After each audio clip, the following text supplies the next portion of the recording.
But first, take a look at where markets ended. Another busy week after a strong GDP report and a key measure of inflation showed a further slide from the 40-year highs.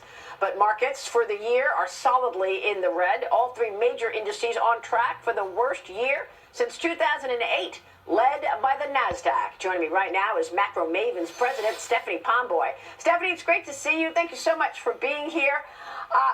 Merry Christmas to you. I want to kick it off with getting your take on the year that we are ending and what you're expecting for the new year for markets. Well, thank you for having me, Maria, and Merry Christmas to you as well.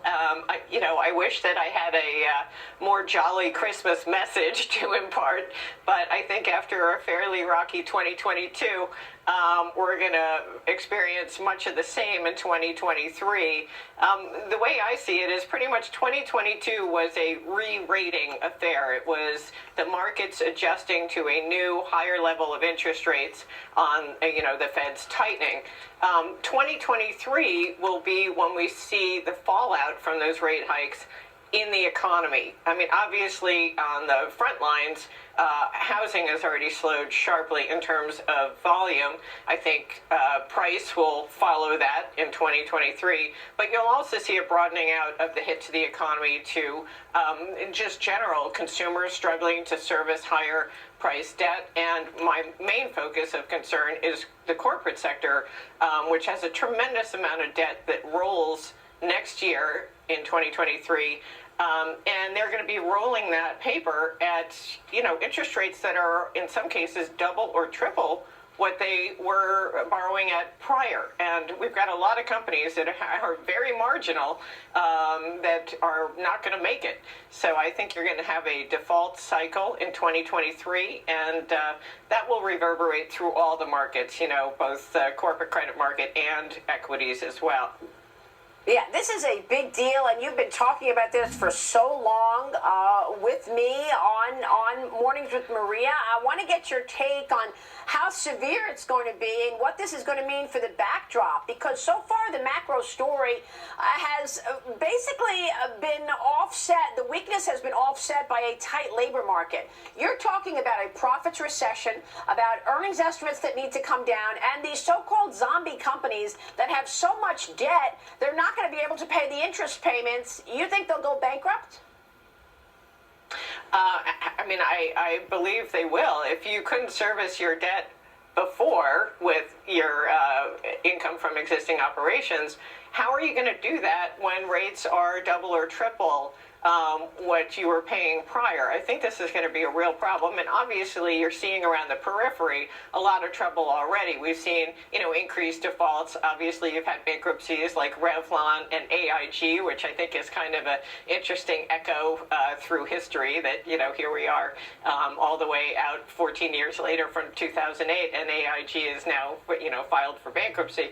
So we'll see a lot more of that. You've seen a massive shift in credit ratings already, which precedes the downgrades. So we've gone from upgrades outnumbering downgrades 3-1 to now downgrades outnumbering upgrades by 2-1.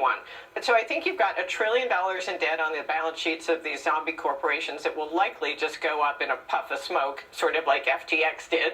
Wow. And then the tightening in the broader credit market that arises as a consequence of that will start to hit other corporations. I think what we're going to shatter in 2023 is the myth of strong corporate balance sheets. People talk about the corporate sector, they paint it with one brush, and very much like the consumer sector, it's very bifurcated. You have a handful of companies that have a very strong balance sheets, Apple, etc., and then you've got really everyone else that's in much dire straits. So cash positions, this is just a little glimpse into that. The total cash position for the S&P 500 companies, the top 10 companies hold more cash than the bottom 400.